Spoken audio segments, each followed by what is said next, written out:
Good evening, ladies and gentlemen, and welcome to a Friday night edition of Sirhan on X, coming to you live from Cincinnati, Ohio, in the United States of America. And here's hoping everyone had themselves a wonderful 1st of August of the calendar year 2025.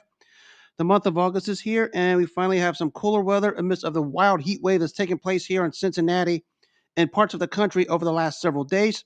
Hopefully, we can get some cool weather as fall is approaching. And of course, with fall is approaching, what's a big thing, especially here in North America?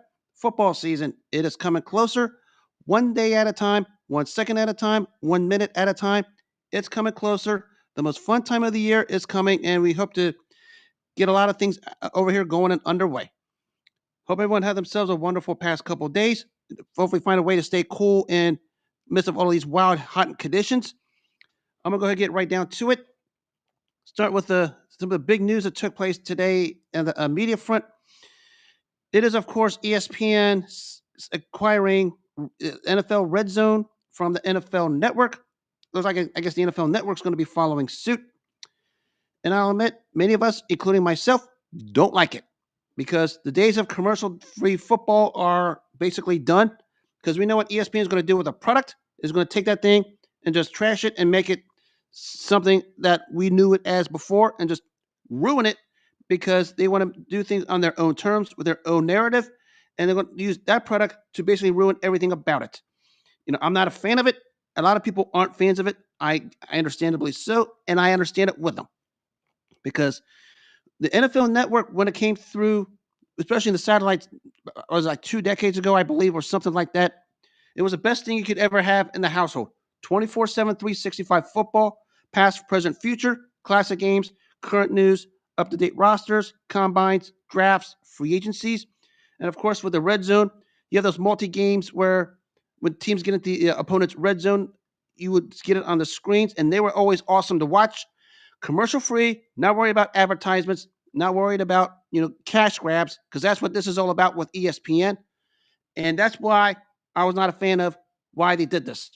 And we know what ESPN has been made of really since the turn of the century when they decided to go away from what their main purpose is and basically become the equivalent of propaganda, among many other things, and just trash a terrifically great product. Because that's what happened here with the NFL acquiring, the NFL Red Zone today. It's just not the greatest news I like to hear.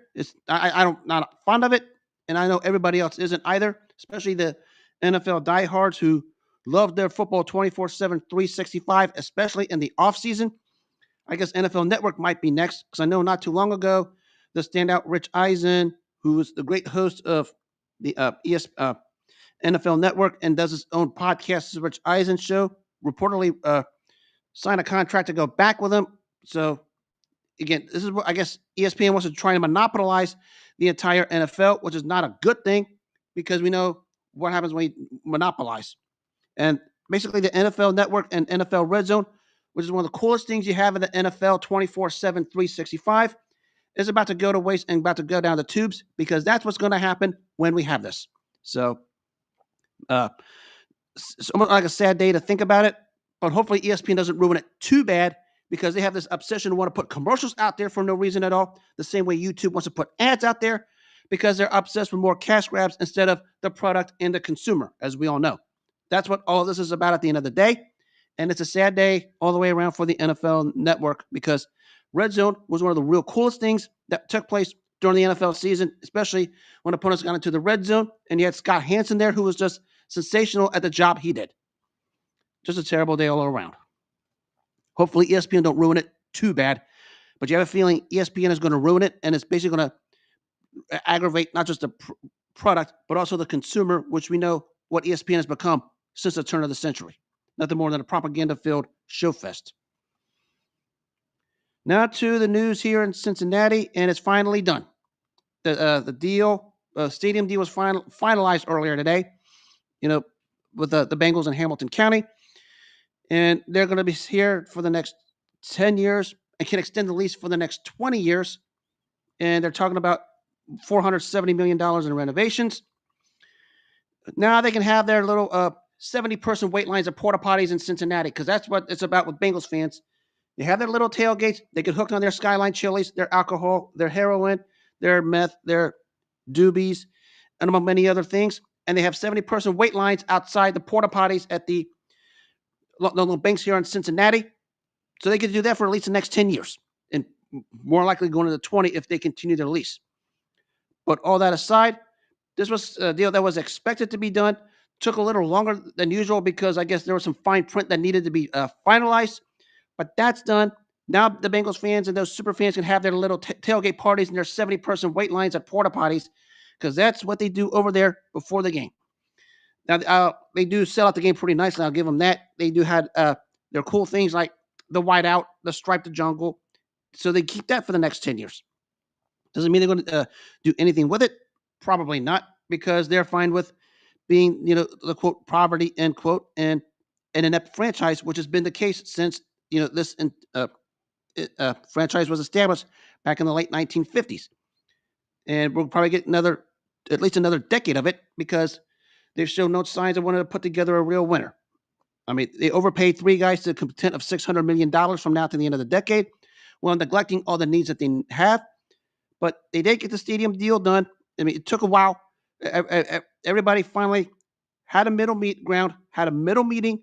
They took care of it. So it was a job well done. Now we can have Bengals fans having their 70-person 70-person wait lines or porta parties, while they're basically thoroughly intoxicated and high and too hooked on Skyline Chili's over there. So that tradition will still stand. And now everyone can just cry their tears of joy, because that's what they're doing over there in Cincinnati right now, having their tears of joy simply because their Bengals aren't going anywhere for at least the next decade. So, but also on the news of the Bengals front, which some actually a positive news, which I actually like, was of course the signing of Noah Fant yesterday. 1-year deal, sort of like a prove-it deal. Solid tight end number 2, put up some solid numbers in Denver and Seattle. When you think about the tight end room the Bengals have over here in Cincinnati with all the tight ends, the problem is they don't have really much one outside of Mike Gesicki. And we know Mike Gesicki primarily is a slot wide receiver. I mean, sometimes he plays the slot receiver spot the way Tyler Boyd used to do when he was here.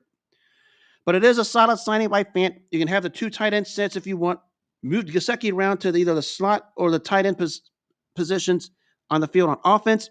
Gives a bit of offensive flexibility. Fant's not a number 1 tight end, so you might as well forget that. But he's going to be in a lot of double tight end sets as a tight end number 2, another target for the team to throw the ball to in the end zone if necessary. But it is an excellent acquisition by the Cincinnati Bengals, I thought. Give them another tight end to throw the ball to, another target for Joe Burrow, especially in the red zone. But it is a job well done and a nice acquisition. We'll see what happens with the offense. Question is, are they going to address the issues when it comes to their standout tight defensive end Trey Hendrickson and the guard positions at the left and right guard position, which we know here in Cincinnati, it's gotten Joe Burrow absolutely killed throughout this longest time, because that's what's happened. Here we are in the 6th year of Joe Burrow's career. We're going to ask the same question again. Can they hold Joe Burrow upright? Now, he lucked out last year holding up upright, despite having some games where he got beat up quite good. But can't do this for another year with this particular offense when you have potentially the most potent offense among the NFL this season? That's going to be a lingering question, because here we are again, another year where basically people are asking questions about, can this O-line hold up? It was bad enough you guys signed Orlando Brown Jr. to that contract you signed him to, which was just a waste. And of course, you drafted Amarius Mims, which is a solid draft pick, but not great. And of course, they're talking about Seth MacFarlane, the standout at Ohio State, fully recovered from his injury after what happened to him over there in Ohio. If he's fully healthy, that might be the way to go, because he might be the answer to some of those problems. Not saying he's going to be all of the answers, but it would help the long way as they try to protect that quarterback who they invested $300 million to from when they signed him in 2023 to the end of the decade. Still a good signing to pick up Noah Fant, but still more questions that need to be answered. And basically, we're going to find out where this thing goes. Now to the news that broke earlier today, and this one was wild. It took place in Dallas with Micah Parsons coming out basically saying, I don't want to be here in Dallas. I want to I don't like the things that's being run here in Dallas. I want to be traded, and among many other things. Well, let's start with us. Who's the owner of the Dallas Cowboys? Jerry Jones. And we know what Jerry Jones has been made of since he let go of Jimmy Johnson in 1994. And he's been this way ever since that day happened. Everybody in Dallas will tell you that. And it basically shows it again. It's a case of Jerry Jones doesn't know how to get out of his own way. And when he doesn't get out of his own way, this is what happens when you talk about the Dallas Cowboys. Simply because you're talking about a once proud franchise, a one time one of the flagship franchises in the entire NFL before he took over. You remember Tom Landry, the standout head coach, and the great all-time great players that came through there, such as Roger Staubach, Randy White, among many others, Drew Pearson, Tony Dorsett. And of course, when Jerry Jones took over, he fired Tom Landry, which was a controversial move at the time. The only thing he did right was fleece the Minnesota Vikings in the Herschel Walker trade, which got him many pieces to build that 3 Super Bowl run in 4 years from 92 to 95. But aside of that, Jerry Jones always wants the credit for everything that goes good. And that's why we had the fiasco with Jimmy Johnson back in 1994. And ever since then, his ego has inflated, his arrogance has inflated, his stubbornness has inflated, and that's why the Dallas Cowboys has been absolutely a laughing stock for the longest time. Now they've had their won their division titles, but haven't come close to a Super Bowl appearance since then. Actually, I don't think they've had a conference championship game appearance since they last went to the Super Bowl in '95 when they beat Pittsburgh, if I am correct. But that's to tell you where the problem lies. And again, here we are 3 decades after what took place with the Jimmy Johnson, Jerry Jones situation, and we know what happened in the end. Now, once again, we're having another conversation of Jerry Jones always being in the way. And as a result, and of some of the comments he makes about his players, his coaches, among many others, we had what took place today with Micah Parsons, because it's an epitome of what happened with Jerry Jones just not being able to get in his own way and his own stubbornness taking over. And when you have a franchise player the caliber of a Micah Parsons, who you know is going to reset the NFL market when it comes to player compensation once the time comes, this is why you should have handled this business at least 2 years ago. And because you didn't and your stubbornness took over, that's why what happened today happened.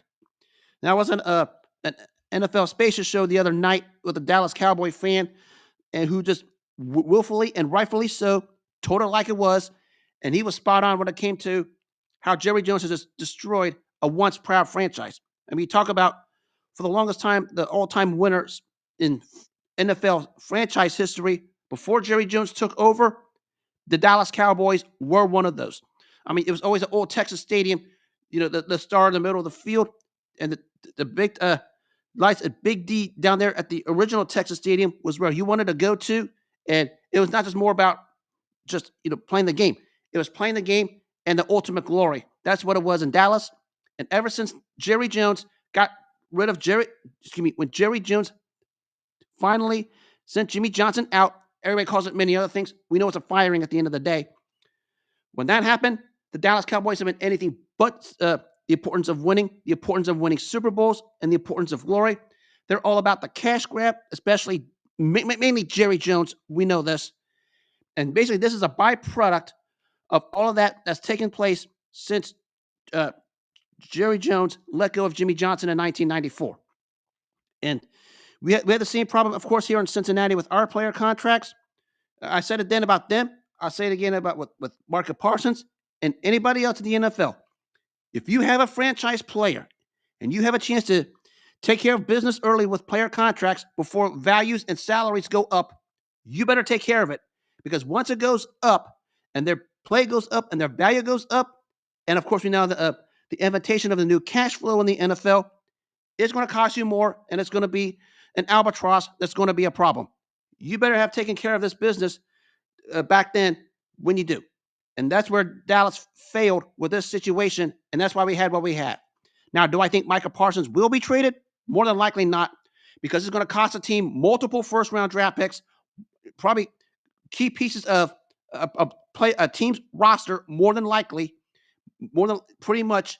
And I don't know if you're going to fork out that much because to get a player like Micah Parsons, because we know Micah Parsons, if you're talking about his overall players, just impact a top 15 player in the NFL. We know this. But I can't see anyone forking out that much draft capital that is more likely going to cost them, to get a player like Micah Parsons, because you're going to straddle yourself for the next several years. I mean, is it possible? Maybe. Do I think it happens? More than likely not. I mean, the chances of this happening, I'd probably say it's maybe 3% at best. I get Micah Parsons' frustration. He is spot on with what he said. I read the entire thing. This is the epitome of what's happened to Dallas since Jerry Jones let go of Jimmy Johnson in 1994. And here we are 3 decades later talking about some of the same stuff. That's exactly what happened. But I don't expect Micah Parsons to go anywhere. I think something will be done. Now, mind you, it took a while for them to get a contract with CeeDee Lamb not too long ago. I think it was, I don't know if it was last year or the year before last, where that got strung out a little bit, but then they eventually paid him. Hopefully, they come to their senses in Dallas and not let Micah Parsons go, because it would be a brutal blow if they do. So, again, I think something will be done, but it's a case of later rather than sooner, because we know how Jerry Jones operates. And it reared its ugly head again. Now, speaking of one guy that wants out, now another guy wants out, of course, is Terry McLaurin of Washington. He wants to be paid. He's 30 years old. I get it, but I don't think that's going to have much ground, because now it comes out he apparently wants a contract similar to what DK Metcalf got in Pittsburgh after they got him from the Seattle Seahawks.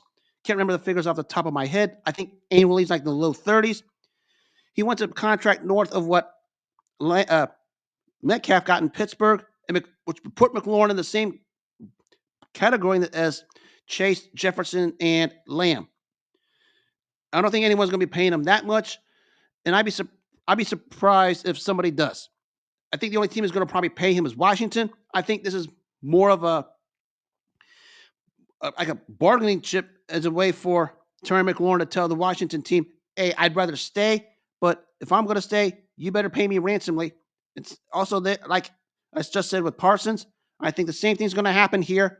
I think McLaurin and Washington will find a way to get a common ground and have something done, because, I mean, you're talking about a player and Terry McLaurin, people are going to have some interest. Of course, it's going to depend on many other things. I think it's somewhere of the trade request, whether he's just bluffing or whether it's legit. I think it's somewhere in the middle. I think if he gets the right contract from another team, he'll take it, obviously. But I think he'd rather stay in Washington to be paid by the Washington franchise. And the Washington franchise owes this guy for everything he had to go through the last few years, when you think about the terrible ownership with Dan Snyder in that era and the multitude of, you call them subpar quarterbacks he had to go through before they landed Jaden Daniels in the 2024 NFL draft last season. And we know what happened when Daniels to McLaurin connected well. They went to the NFC title game. So I don't expect him to be traded either. I think he and Washington will find some common ground to have a contract done. Of course, unless somebody throws an insane package at the Washington team, which I don't know who will, for a 30-year-old wide receiver. But I think at the end of the day, he stays put. The whole thing's probably more to get more money out of it. I think Washington should acknowledge his request. I think they will acknowledge his request. And I think he's going to be on that Washington team for the next few years. Something will be done. Amazing how people have to take to the idea of get me out of here just a way to get money. That's strange. Now to what took place last night in the world of soccer. Over here, it was League Cup play. It was FC Cincinnati beating CF Monterrey in the League's Cup 3-2. Here's a crack with me. And this is everyone affiliated with the FC Cincinnati fan base here, because you're starting to wind up like Bengals fans all of a sudden. Last week, after MLS, I guess, had their All-Star weekend, You guys pushed for Lionel Messi, the standout of Inter Miami, to be suspended because apparently he didn't show up for. I don't know what the deal was. I don't knowledge. I don't know all the details, but that's part of what they wanted. They wanted Lionel Messi suspended, thinking they was going to get an easy win over there in Miami. You go over there in Miami, you didn't even bother scoring a goal without the Miami's premier player. Now you got a tie out of it, but think of how embarrassing you look when you press for a guy that gets suspended, and you go down there and you got what you wanted. Their top player suspended, and what happens as a result? You lay an egg on your on that particular game against a team without a star player. So you come back here and league play. Granted, it's not going to help their standings because it's League Cup play. Too many things to explain with that variable. And he beat Monterrey, and basically you look pretty good doing it. Maybe instead of just worrying about who's on the roster or not, maybe just actually shut up and play the games, because you guys affiliated with FC Cincinnati are just becoming half as bad as Bengals fans. Because you guys should be cherishing this moment with FC Cincinnati, and I've said this because I go to FC Cincinnati games myself. It's not like the Reds and Bengals atmosphere, because too many Reds and Bengals fans are so intook on Skyline chilies, alcohol, and massive drugs. When you have a soccer team like FC Cincinnati, who's been the talk of the town for the last 3 to 4 years, and the electricity over there at TQL Stadium, which is second to none, and they feed off your energy and vice versa, you should be thinking about that moment instead of taking yourselves onto all of these other areas and just wanting players suspended willfully so you can lay eggs against half-filled rosters. Because that's what you did Saturday when you wanted Lionel Messi suspended, and you went to Miami and basically laid an egg against a Lionel Messi-less Miami team. It's an embarrassing and pathetic look at the end of the day, and that's what happened to you guys on that day. Now you guys came back with this Leagues Cup win. Don't know what it really does at the end of the day. Doesn't help your standings whatsoever because it's not a part of the MLS season. But you guys need to just cherish this moment, because right now you guys are the talk of the town, rightfully so. The electricity that you guys supplant down there when you go to TQL Stadium when FC Cincinnati plays at home, and vice versa with the players and the fans, it's second to none. It's like the closest thing to those Euro Cup, World Cup, CONCACAF Cups, whatever they want to call it, with the international soccer field. You guys have that. Why don't you just shut your mouths, quit your complaining, and just cherish the moment. Don't wind up like Reds and Bengals fans, because they are just a walking disgrace right now here in Cincinnati, especially in lieu of what took place downtown last Saturday night. We know what happened there. I'm not going to discuss it, but Reds and Bengals fans just swept that thing under the rug. But you guys at FC Cincinnati, affiliated with that organization, do better and be better, because you guys have been doing the best out of all the fan bases here in Cincinnati for what you guys did for the whole week leading up to what took place Saturday in Miami. Was an embarrassment. Don't let history repeat itself twice, because you're not going to like it. But you did get the win. Some good things actually happened in that game. You still going to need another goal striker, and hopefully Matt Miazga can stop carrying himself like an idiot, which is what he always does in FC Cincinnati. But you guys are still in this running for the supporter shield. Hopefully you guys can just get yourselves together and make a run toward that. That's what matters right now, not complaining about who gets suspended or not. The last thing I want to see is FC Cincinnati fans wind up like Cincinnati Bengals fans. My goodness. Now that covers my NFL and my old football segment, because soccer, they call it football. Actually, in the foreign dialect they call it football, but that covers all of that.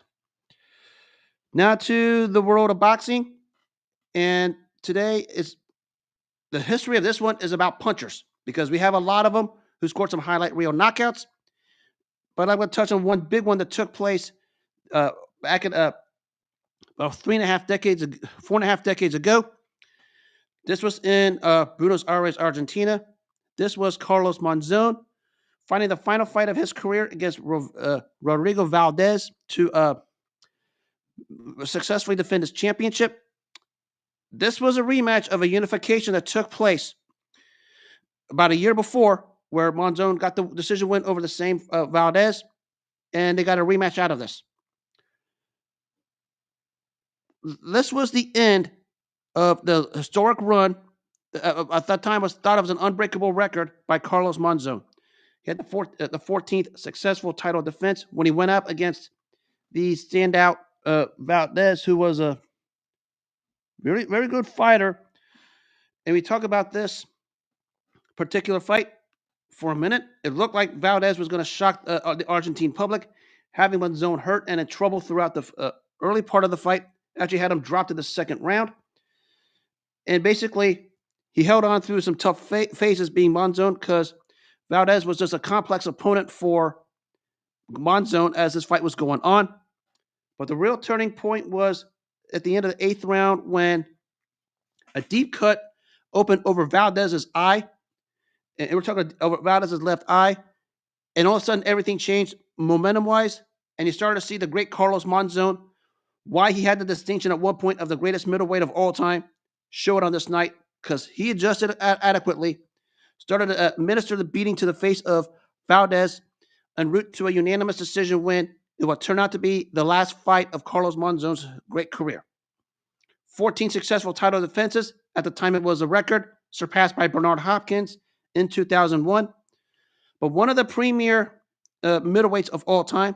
And we think about the middleweight history is a rather good, deep one. When we think about guys like Carlos Monzon, Sugar Ray Robinson, of course, marvelous Marvin Hagler, may God rest his soul, Mickey Walker, Harry Greb, among many others. Of course, some of the more modern ones you can think of, like, they may not get to that point, like a Michael Nunn. Of course, Sugar Ray Leonard got the win over Marvin Hagler, but you can't count him because of that one fight. Tommy Hearns was in that weight class. Even the guys from Britain like Nigel Benn and Steve Collins had some decent runs. When you talk about the ultra elite all-time great middleweights, mainly Monzon, Robinson, Walker, Greb, and Marvin Hagler, Monzon's definitely in that conversation and deserves a lot of respect for it. I know he had the wild life outside the ring. I won't use my platform for it. But what made Carlos Monzon great was he is very skilled, very rugged, can fight both ways. And we talk about the 14 successful title defenses during that time. That should tell you his place in history. I mean, everybody talks about the greatest in that division's history. Some people say Robinson, among many others. He has a claim to that distinction, as all of them, because of the longevity of his middleweight reign. That's what made Carlos Monzon a standout from Buenos Aires, Argentina at that time. And it was that what took place 47 years ago today in Buenos Aires, Argentina, hit the capper, the end of that run, where he basically defeated Valdes on a close but unanimous decision. And he announced retirement shortly after, basically saying, my time is up. And it certainly was, because it started to show as his career was going on. And a lot of highlight reel knockouts took place in some history in this one. Actually, a boatload of them I have to talk about. But the first one I'm going to talk about, this one's rather easy. This one took place in the early part of the 80s, just when free TV was the platform for all boxing. It was the standout Alexis Arguello just pasting Kevin Rooney with a perfectly placed right cross on the canvas.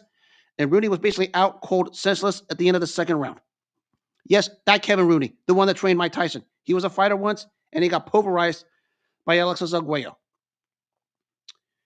We can coin every athlete, and especially in the fight game, beautiful to watch. It depends on what it is. It's the old saying, the beauty is in the eye of the beholder, especially in the fight game. Maybe for that time, nobody was more beautiful to watch than Alexis Arguello. Just the pure excellence he demonstrated in and out of the ring. And when he was in that ring, when we talk about skill level, few of any in those weight classes during that time could match his. And you may not look like one that would overly pulverize you, but when you think about this fight, when he just put the perfectly placed right cross that knocked out Kevin Rooney, it wasn't about the fact that he threw it hard as he could. He threw it at the right time and at the right spot that delivered the right result. The perfectly placed right cross on the chin, and Kevin Rooney was down and out for the count. Power punching isn't just, the equivalent of loading up a fist, doing it as hard as you can, and just basically trying to knock someone's teeth out or knock someone's head out or crush somebody's skull, okay? In the sport of boxing, it's more about the placement of the punch, how it's delivered, Also, when it's delivered, because if you hit it at the right time and when your opponent least expects it, you're going to get the perfect result. That's what Alexis Arguello did with that right cross that pasted Kevin Rooney on the canvas in round 2. A perfectly placed one-punch knockout for that time. And Alexis Arguello, one of the premier little giants of our time, maybe the top 5 Latino greats of all time, showed why he was in that distinction and earned it because he placed that perfectly placed right cross right on the point of Kevin Rooney's chin and didn't necessarily load up on it. I mean, he's basically just, it felt to the casual observer like it was casual, but don't tell that to Kevin Rooney because that hit him on a sweet spot that basically just planted Rooney down and out. Because sometimes knockouts is not just about loading up as hard as you can and just trying to break bones or crush skulls or knock teeth out or send someone to the hospital with a gush full of blood. Right time, right spot, when it matters most. That's what Alexis Arguello did, and that's the epitome of a perfectly placed knockout by basically one of the surreal little giants of our time. And that's what made Alexis Arguello a standout. He had the ability to line you up, sharpshoot you. When he threw punches, he landed, and when he landed, he did damage. Why? Because he knew where to hit you, he knew when to hit you, and he knew when he hit you, he knew what the result was going to be. That's what he did to Kevin Rooney 45 and a half years ago. And in that particular division, a future opponent of his was none other than Aaron Pryor. And of course, for all my Cincinnati followers who were around during this time, it was here in Cincinnati 45 years ago where he hit his pedestal when he beat the standout all-time great Antonio Cerventes. Just after a slow start, just obliterated him in 4 rounds to win the junior welterweight championship. Aaron Pryor had a distinguished career. A fighter nobody knew outside of Cincinnati. I mean, since he was Cincinnati sports at that time, where we had shortly after the Big Red Machine, and before some of the other things that came through here in Cincinnati.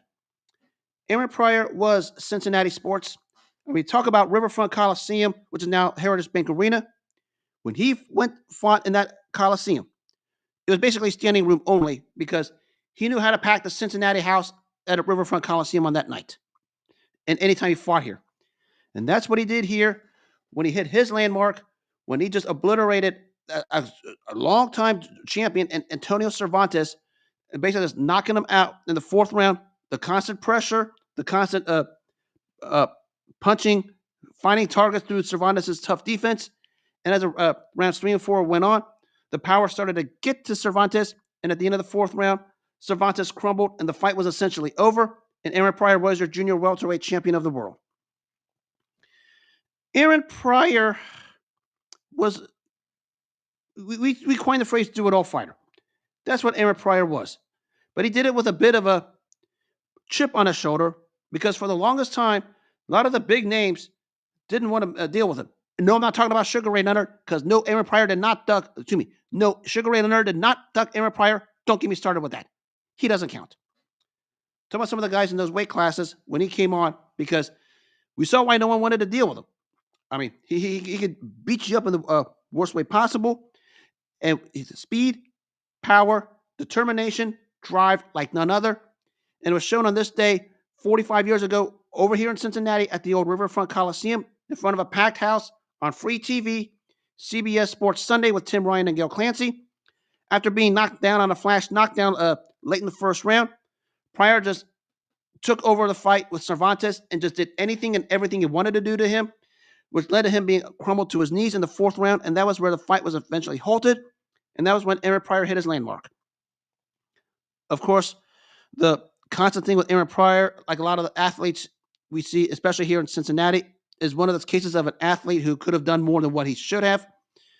But of course, substance abuse was his eventual downfall. But still had a great run at junior welterweight. The 2 fights with Alexis Arguello, especially the first one in '82 down in Miami, which was an epic classic. And that's what we had. We talk about the first fight between Pryor and Arguello.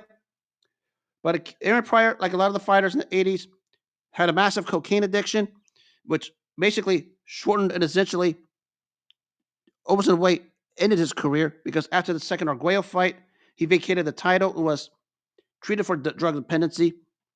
Like all of the other fighters, we know the story, how that goes.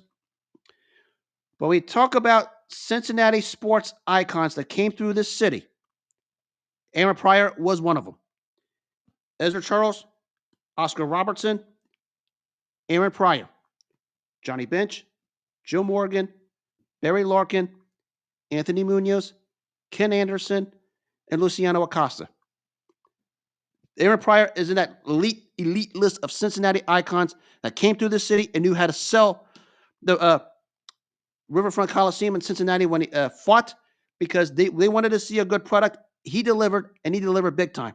And it was 45 years ago tonight over here at the old Riverfront Stadium where he delivered and hit his pedestal to become the junior welterweight champion of the world, beating a very tough, tremendous champion in Antonio Cerventes, who was in the middle of a long reign as the junior welterweight champion and got the early knockdown. But other than that, he was just completely overwhelmed. Yes, people on the Cervantes side could probably say the guy was past it and he was older because he was 35. But I don't think he would have beaten Aaron Pryor at their respective peaks, because Aaron Pryor was one of those guys that was built different. You talk about arguably the greatest to ever fight at 140 pounds, the junior welterweight division. Although a couple guys might have a case for it, like a Casazu or a Julio Cesar Chavez, among many others. But Aaron Pryor got to hit this pedestal to become the junior welterweight champ today, and the distinction of the greatest junior welterweight of all time. He might have it. Might have the strongest case out of all of them. And we talk about Cincinnati icons. I mentioned the 9 of them just earlier. He's certainly one of them, and he rightfully belongs. Tremendous fighter. Maybe the best thing he did was he finally got clean after his career was over, 20 some odd years of sobriety, till he passed away in 2016. God rest the soul of the Hawk. What time is it? Hawk time. That was the slogan here in Cincinnati for Aaron Pryor. Now from there, we go a little bit more modern. This one, you talk about brutal punchers. This one actually took place on the same day that Aaron Pryor won his junior welterweight title, but we're going to go about a few hours up north to Detroit, Michigan. Maybe the most explosive coming out party in fight history. This was none other than the world being introduced to a stand-up from Detroit, Michigan, named Thomas Hearns, when he fought the standout Jose Cuevas for the welterweight championship. In front of Joe Louis Arena, in front of a packed house. Anybody in Detroit at the time will tell you, when we talk about Detroit sports, Tommy Hearns was Detroit sports. He was everything Detroit at a time when the Detroit economy wasn't all that great. And he basically was what kept Detroit going. And we talk about sports franchises. At that time, the Detroit sports franchise was none other than Thomas Hearns. And he fought the standout long-reigning champion from Mexico named Jose Pipino Cuevas, one of the better fighters in that weight class, for the welterweight championship, as he's trying to chase a massive major money showdown with Sugar Ray Leonard. Of course, Leonard had just lost to Duran about a couple months before this. So instead of getting the fight with Duran, he gets Pipino Cuevas, the other welterweight champion, and he basically didn't waste any time. Took the fight over from the beginning. The second round, the perfectly placed right cross that had Pipino Cuevas spinning like a top till Pipino Cuevas melted to the canvas, and we got Cuevas beating the count after the count of 10. Now, there's a lot of accusations from the Cuevas camp about that ring being slick because, as you know, the Joe Louis Arena, that's where the NHL Detroit Red Wings play. But it didn't even matter because Thomas Hearns had to fight in that sort of thing. And the perfectly placed right cross was to obliterate Pipino Cuevas to win the welterweight title. And that's what Thomas Hearns did. And the city of Detroit had their new franchise at a time when they didn't really have much at the moment. I mean, even the economy of Detroit, which was pretty bad. Some of the cities were basically run down. Who do they turn to? Thomas Hearns, because he was everything Detroit at the time, probably still is all time when you think about it, and basically put Detroit and Detroit sports on the map 45 years ago today at Joe Louis Arena with that perfectly placed right cross that spun Pipino Cuevas like a top and had watched Pipino Cuevas just gradually melt. And that's what happened. We talk about what took place with him 45 years ago. Of course, we know that the career of Hearns, Eventually got that fight with Ray Leonard, the historic super fight of September 16, 1981. Great fight back and forth. Beat Wilfredo Benitez to win the junior middleweight championship after losing to Leonard. Of course, the super fight, the super war with Marvelous Marvin Hagler, a part of the greatest round in boxing history. We know that 8-minute firecracker of a fight they had. Won the light heavyweight championship from Dennis Andres. Went back down to middleweight to fight a tough, durable fighter from Argentina named Juan Rodan. The right cross that put Rodan down face first to make him the first fighter to win world titles in 4 separate weight classes at the time, which was a first. And of course, he will go on to have a couple more world titles, especially in 1991 when he beat Virgil Hill when he was considered washed up at the time. Basically gave Hill a boxing lesson. Tommy Hearns was a perfect two-way fighter. He could box, but if he wanted to mix it up and put you out with his power, he could do it, especially with that right cross, like it did 45 years ago today to Pipino Cuevas. I mean, Pipino Cuevas was spinning like an oil drill going into the ground.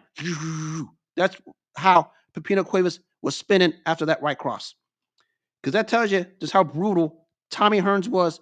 Anytime, any day, any era, Tommy Hearns would by his power, can hang his own against everyone. Of course, everyone's going to talk about not the greatest chin in the world, largely because the guy was skinny, built, and had thin legs. That's a part of it. But we talk about just the ability to put the power on you. Tommy Hearns did that. Of course, maybe this landmark one took place in 1984 when he just spun Roberto Duran's neck around 360 degrees and put Roberto Duran down face first, to where Roberto Duran admitted he was imagining, hotel rooms with women. That's to tell you how hard Tommy Hearns hit fighters, because that's what he did 45 years ago. The world was introduced to, at that time, known as a Motor City Cobra, who eventually became the Hitman later on. But the world was introduced to Tommy Hearns, especially in Detroit, who needed a lift with everything that went on with that city. He provided it. His power was a thing of beauty. Even he said when he knocked out Duran, he felt like he felt the power from the fist through his forearm, and with Roberto Duran's head spun 360 degrees and landed on the canvas face first, to where he was dreaming about having affairs with women, that being Roberto Duran. That should tell you the power of the Hitman Thomas Hearns. One of the premier punchers in those middle-style weight classes, welterweight, middleweight, light heavyweight, definitely up there when it comes to punching power. And we talk about punching power, fast forward several years, and the world was introduced on 2 separate occasions to a standout from the Virgin Islands.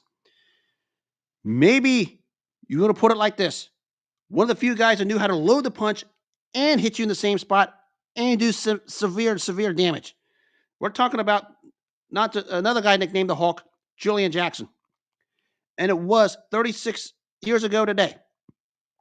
Actually, trace back before that, 37 and 36 years ago today, he delivered 2 highlight reel knockouts to demonstrate just what this guy was made of. Just go back to 1988 first on free TV when he fought Buster Drayton in a fight where Drayton just did all he can to hang around till the perfectly placed left hook. And as Drayton was going down, Julian Jackson, if you guys remember, held the fist in the air, and as Drayton was going down, you saw Jackson's fist simultaneously going down as Drayton was falling down to the canvas. Because that punch was perfection. And basically, Buster Drayton was knocked out highlight reel style. Maybe the biggest point of that was the fist in the air as Drayton was falling down. He would gradually just come down while Drayton was falling to retain his junior middleweight championship. And we fast forward a year later, maybe the one that's talked about more than anything else was when he fought standout super welterweight Terry Norris on free TV, pinned it to the end of the second round. And out of nowhere, Terry Norris, who was boxing nicely, the perfectly placed right cross, then a left hook, and then another right cross, while Terry Norris's hands was down on his side. 3 flush punches by Jackson, and Norris is down and out for the count. I mean, right, left, right, with Norris's hands down, his chin up in the air. Julian Jackson just hit him 3 times flush, and Terry Norris was flat, counted out, and that was it. Brutal puncher was Julian Jackson, and maybe you could case the most brutal outside of the heavyweight division. I mean, he may have that distinction. And when he delivered knockouts, they were highlight reel style. I mean, he did it to Drayton in 88. He did it to Norris in 89, among many others. Brutal puncher, highlight reel knockouts, maybe the most brutal outside of the heavyweight division. Because we talk about just the ability to turn it up with one punch. Julian Jackson knew how to do it. And when he did it highlight reel style and made you wanted to watch more. Because nobody was, for a long time, was going to take this guy's punch. Especially when he hit the pedestal to win world titles at 154 or 160. Because it was a case of when he hit you, it was it.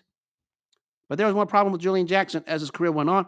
Actually, it was more exposed when he fought Mike McCallum in 1980, early, mid-80s. I can't remember the year, 84 or 85.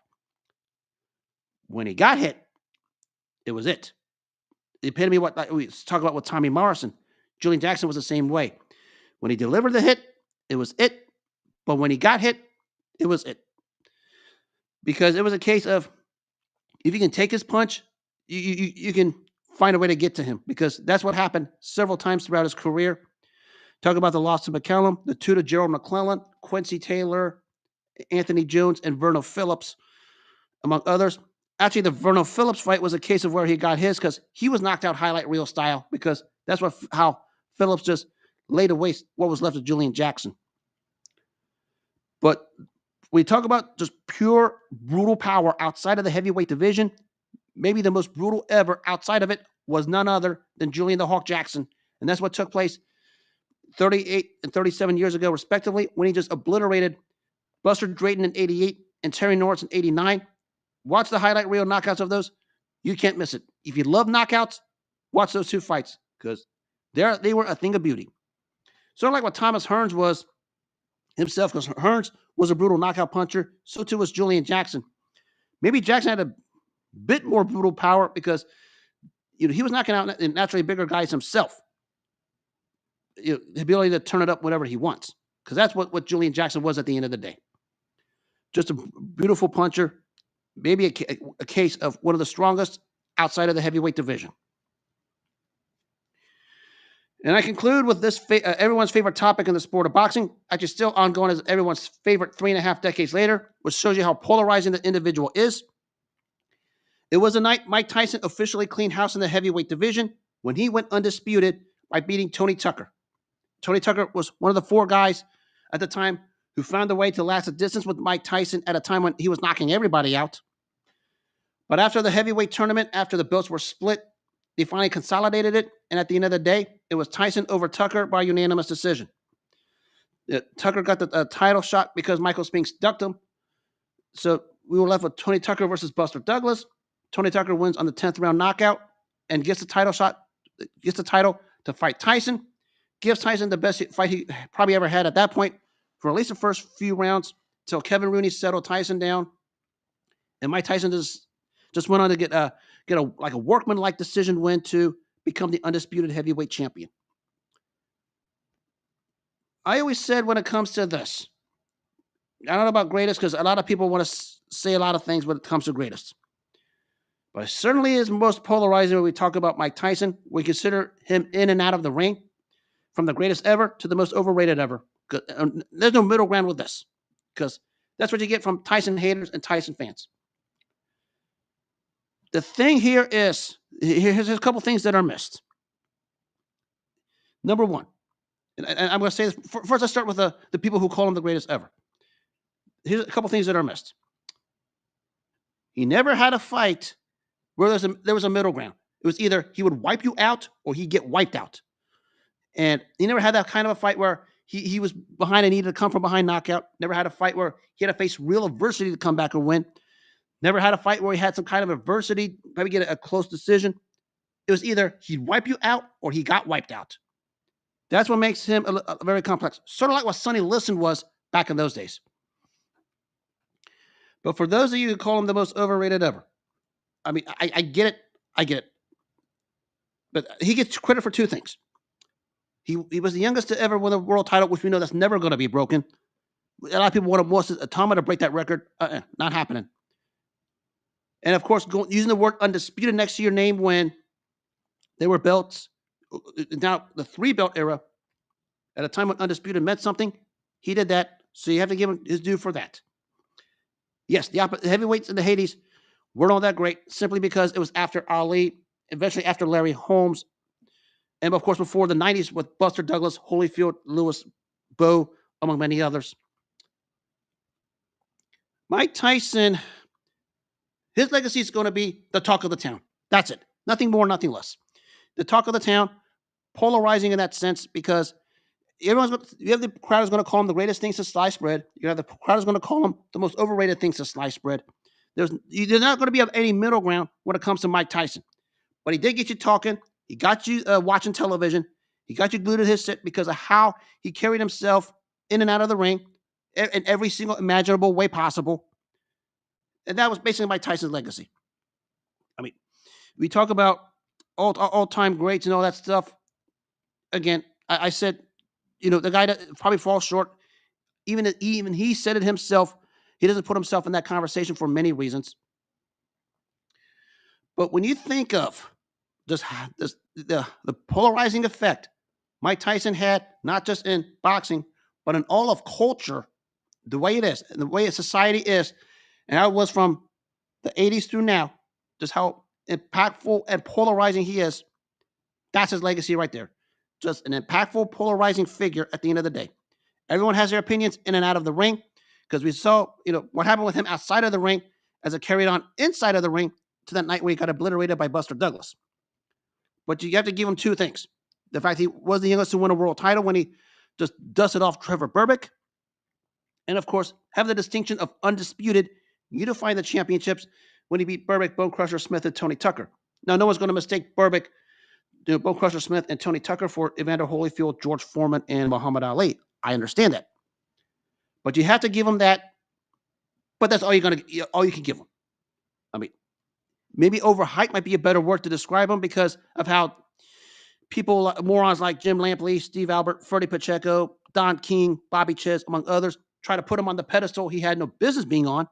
And even he admitted himself, he's not worthy of that. But just the talk of the town and the one that got you glued to the television set is all his legacy is.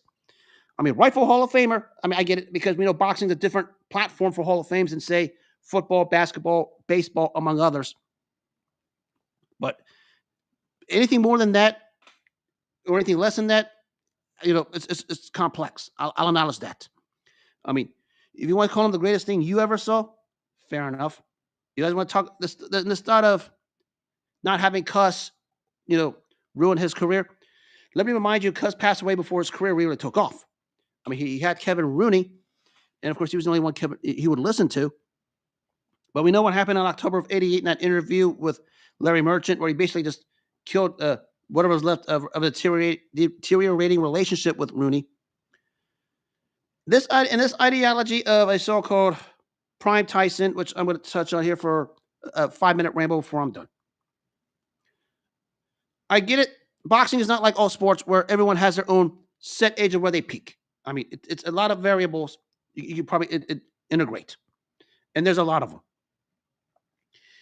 When it comes to this, if you talk about a guy's prime being just wiping guys out who basically were defeated before a fight, what is a prime at the end of the day? Because if that's the case, there's a boatload of fighters who had greater primes doing the same similar thing. I mean, look what George Foreman did to Joe Frazier January 22nd, 1973. I mean, he does it Frazier off effortlessly, the same way we saw Mike Tyson do to other fighters. I mean, you want to talk about, him having Kevin Rooney? I could point to a lot of fighters with trainers who were a lot better under them, most notably Muhammad Ali and Sugar Ray Leonard with Angelo Dundee, Pernell Whitaker and Evander Holyfield when they had George Benton. Of course, maybe the prototypical is Tommy Hearns and Lennox Lewis when they had Emmanuel Stewart. So, yeah, so that one is easily shot down. I'm not saying the guy wasn't great. I'm not saying the guy is overrated. I'm not even going to entertain that discussion because it depends on what your criteria is, because I don't know what the criteria is. But the thing that makes this about talking about him so complex is because how the fans, especially the fight community, being so gullible that they are, getting so hooked on what they see on highlight reels and seeing everything based on one thing, and not paying attention to all the variables. And there are a lot of variables when you talk about the fight game as it is. And there's a lot of variables Mike Tyson fans grotesquely miss. It's a fact that any kind of resistance that came his way, he folded. And he didn't fold. It was a fact. There's no close calls, none of this come from behind stuff. No, he was beat down and bum rushed. In the 6 losses, he was beat down and bum rushed. I mean, Buster Douglas, Evander Holyfield twice, Lennox Lewis, Danny Williams, and Kevin McBride. He didn't lose. He was just bum rushed. The same way he was bum rushing opponents. Maybe the only real close call you could probably say of a close competitive fight he had was a second fight with Razor Ruddock, but it was a one-arm Razor Ruddock. Okay, let's get that out of the way. The thing I have always said when it comes to Mike Tyson fans, and that's why the only fan base force of them are Bengals fans here in Cincinnati, and they have this one thing in common. They don't pay attention to detail. They forget all of the variables that are associated with when you talk about this sort of thing, because there are variables, detailed, and that have to be brought up every time we bring this up. Because I've said this when it comes to these particular topics. You can't be driving the wrong way on a one-way street and expect not to get a pushback. If you go down the wrong way street, and back up. If you go down the wrong way on a one-way street and the cars are coming back at you the right way, what do you think is going to happen? A nasty clash is going to happen, and you're going to have a mess. That's the thing Mike Tyson fans miss when it comes to his career. Because they drive the wrong way on a one-way street, thinking their way's the right way because of the so-called mythical Prime Tyson that really is more of a myth than anything else. And it's not a shot at Mike Tyson. It's a shot at the ideology they bring up. Because when you talk about this, and it's complex, I understand it. If he didn't have any of this case where he was blow you out or get blown out, maybe you may have a better discussion. People miss this fact that there was no middle ground with him. And a lot of times, there's a lot of driving down the wrong way street many times with him and his fans when it comes to the topic of Mike Tyson, because they don't see the variables and the details too well. And because of it, and when the pushback happens, they don't have a leg to stand on anything. That's what it basically comes down to. Because that's what Mike Tyson's career and Mike Tyson fans were made of. So the only thing today is Bengals fans, but that's another topic for another day. But that's what Mike Tyson fans were back then. They thought because they was blowing out opponents that this ideology of Prime Tyson is going to theoretically blow out any heavyweight of any era. Doesn't work that way. Because a lot of those heavyweights in those different eras, actually 2 of them who wiped Mike Tyson out in the 90s, when they got pushed back, they found a way to answer the call. Because we never saw that with Mike Tyson. Every time he got pushed back, he was basically bum rushed. And that's the thing Mike Tyson fans blatantly and intentionally miss, simply because they think because blowing out 3rd tier, 4th tier, or 5th tier oppositions and champions, put them in the same conversation as those, that's where they miss out on all the variables. Okay, I'm not saying Mike Tyson wasn't great. I'm not saying Mike Tyson didn't belong in the Hall of Fame, because that's just stupid talk, I'll admit. But a lot of things are missed, and a lot of things are missed purposefully when it comes to Mike Tyson and his fans. And because of it, that's why I say his impact is the talk of the town, because of it. Mike Tyson fans are so gullible, they fall for anything, and that's where I draw the line right there. They forget he was only 23 when he fought Buster Douglas, and they trying to use every excuse in the book for why he lost to Buster Douglas. He lost to a Buster Douglas who saw his mom pass away 3.5 weeks before the fight and could have pulled out anytime he wanted to, but no, he didn't. He basically damaged and destroyed everything of Mike Tyson and Mike Tyson fans on that night in Tokyo, February 11th, 1990. So his legacy was got you talking. His legacy's also got Mike Tyson fans with delusional thinking it's okay to drive the wrong way on a one-way street without pushback. That's Mike Tyson legacy, and also the fans of Mike Tyson on top of it. Complex, but simple also. Just the description is just very, very odd in its own sense, because, beat down or get beat up, there's no middle ground with it. A lot of fighters can have those middle grounds that have a lot of talk about. Mike Tyson never had that, and that's where his legacy and the Tyson fans miss badly. They strike out a lot when it comes to this topic, and it's too easy to shoot down. I'll just leave it at that. But he did go undisputed 38 years ago today in Las Vegas by beating Tony Tucker. You do have to give him that because the word undisputed at the time, especially in the heavyweight division, certainly meant something. You give him credit for that, but that's about it. That's his legacy. Going undisputed, being the talk of the town, and before the invention of internet, social media, and technology as it was, Mike Tyson was that for the fight game and culture because everyone wanted everything to do with him. That's how polarizing Mike Tyson was. And that'll wrap up this edition of Sirhan on X. I will be back Monday night. On Monday night, a special tribute to an all-time great who broke through in the Olympic barrels, and we know the rest of his history. But until then, as always, if you missed any part of this show, you can catch the uploaded versions of this on the audio version with Apple, Spotify, and iHeart. Also debuting live on the TuneIn broadcast app, which is actually a cool app, especially for those internationally. You can listen to my show on that. And as always, make taking care of yourself first your number one priority in life. Always take care of yourself first before you take care of anything else. If you don't take care of yourself first, nothing else matters. If you do focus on yourself first, the good things come your way in life. Have a good rest of the night. Take care of yourselves. God bless and enjoy the weekend.